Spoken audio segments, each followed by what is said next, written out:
बिस्मिल्लाहिर्रहमानिर्रहीम। अस्सलाम वालेकुम नाज़रीन, उम्मीद करता हूँ कि खैरियत से होंगे। अगर अभी तक आपने हमारा यूट्यूब चैनल सब्सक्राइब नहीं किया तो जल्दी से कर लें, क्योंकि 24 घंटे की अपडेट्स आपको सभी की सभी यहाँ पर ही मिलेंगी।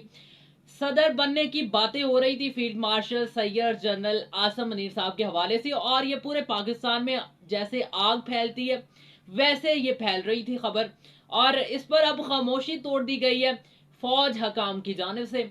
लेफ्टिनेंट जनरल अहमद शरीफ चौधरी साहब ने एक जो है वो इकोनॉमिस्ट को एक इंटरव्यू दिया है, जिसमें उन्होंने ये बताया है कि जनरल सैयद आसम मुनीर साहब का कोई इरादा नहीं है कि वो सदर बने।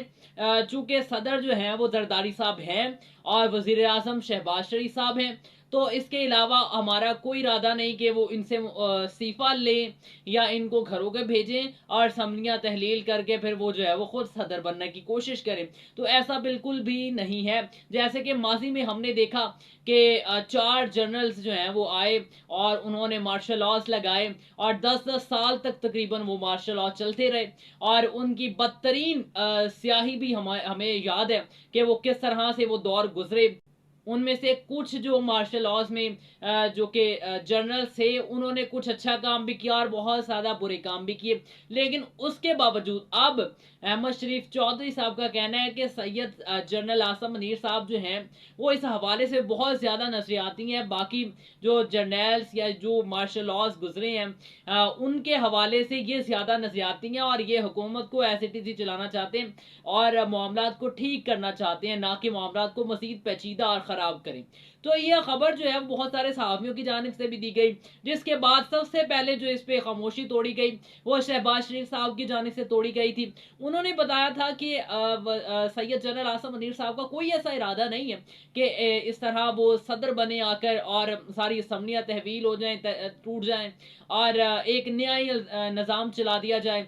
और ये खबर फिर उसके बाद मोहसन नकवी साहब ने भी कहा कि हमें ये भी पता है कि ये कौन लोग करना चाह रहे हैं, ये अफवाहें क्यों उड़ाई जा रही हैं। ये भारत और पाकिस्तान की जो जंग है, बेसिकली ये उसको प्रोपोगेंडा करार देते हुए कहा जा रहा था कि उन्होंने अपने नंबर्स हासिल कर लेंगे, अब वो अच्छा बन गए आवाम की नज़र में, अब वो इसका फ़ायदा उठाएंगे, और वो फ़ायदा ये भी हो सकता है कि वो सदर बन जाए। लेकिन वो फील्ड मार्शल बन चुके हैं, और आपको पता है कि फील्ड मार्शल की रिटायरमेंट नहीं होती, तो उसके बाद जो है वो फिर अब सदर उनको बनने की क्या ज़रूरत है, जबकि वो फील्ड मार्शल ऑलरेडी बन चुके हैं। जो कि दूसरे फील्ड मार्शल है हमारे पाकिस्तान के। इससे पहले एक फील्ड मार्शल गुजरे, और उसके बाद अब ये दूसरे फील्ड मार्शल है जिनको ये एजाज़ हासिल हुआ कि वो जनरल से फील्ड मार्शल का ओहदा ले लिया उन्होंने, और एक एजाज़ ले लिया। बेसिकली ये ओहदा नहीं होता है, इसका कोई एक्स्ट्रा कोई एक्टिविटीज़ नहीं होती इनके हवाले से, बस ये एक एजाज़ होता है। तो ये इससे पहले एक मिला जनरल को पाकिस्तान के, और उसके बाद अब इनको मिला है। तो उसके बावजूद अब उनका तीसरा कहते अभी तक ये बताया जा रहा है, जो ऑफिशियल सोर्स फौज के बता रहे हैं वो ये बता रहे हैं कि अभी तक कोई इरादा नहीं है, और ये इंटरव्यू में बैठकर कहा गया है, और इंटरव्यू इकोनॉमिस्ट ने किया है। अच्छा जी, पीटीआई वालों के हवाले से खबर चल रही है कि 10 के करीब जो सेनेटर्स, एमएनएस और एमपीए से जिनको 9 मई के केसेस में 10-10 साल कैद की सजा हुई थी, उनको नाअहल करार दे दिया गया इलेक्शन कमीशन की जानिब से। उनमें जरा सबसे पहले नाम सुन ले आप। शिबली फराज साहब उसमें मौजूद है, और उसके बाद जरताज गुल साहिबा मौजूद है, उमर अयूब साहब मौजूद है, राय हसन मौजूद है, राय मुर्तजा मौजूद है, अंसर इकबाल मौजूद हैं, और जुनेद अफजल शाही साहब मौजूद हैं, और दीगर नाम भी शामिल है इसमें।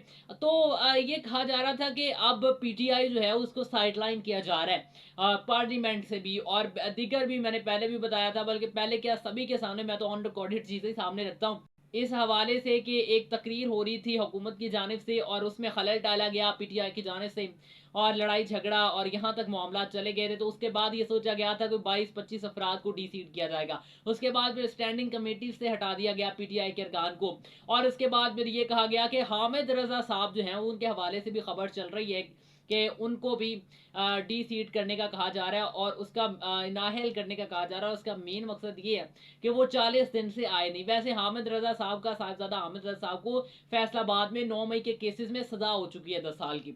तो इन सब ने, जाहिर सी बात है कि जब सजा हो गई अदालत की जानिब से, दहशत गर्दी अदालत की जानिब से, तो उसके बाद फिर सजाएं मिलनी थी, यानी नाअहल होना था। तो अब इस नाअहली के खिलाफ पीटीआई वाले जो है वो पेशावर हाई कोर्ट पहुंच गए और वहां पर उन्होंने जाकर मुद्दा उठाया है और कहा है कि हमें हिफाजती जमानत दी जाए ताकि हम अपनी मुतल्लिका अदालतों से फिर बाद में नजरसानी की अपील कर सकें इस फैसले पर। और इसमें जो है वो जरताज गुल साहिबा भी गई हैं और इसके अलावा शिबली फराज साहब सेनेटर जो हैं वो भी गए हैं।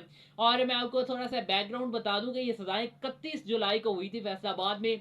9 मई के केसेस में 10-10 साल कैद की सजा सुनाई गई थी, जबकि जुनैद अफजल शाही साहब जो हैं ये वहां थे जिनको 3 साल कैद की सजा सुनाई गई थी। इसके अलावा जितने भी थे उनको 10-10 साल कैद की सजा सुनाई गई थी और तकरीबन 196 के करीब लोग थे और तकरीबन कोई 77-76 के करीब लोग थे जिनको बरी कर दिया गया था।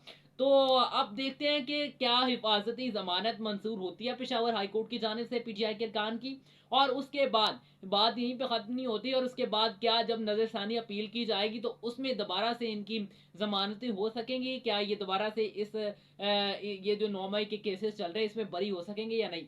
तब के लिए इजाजत दें, अल्लाह हाफिज।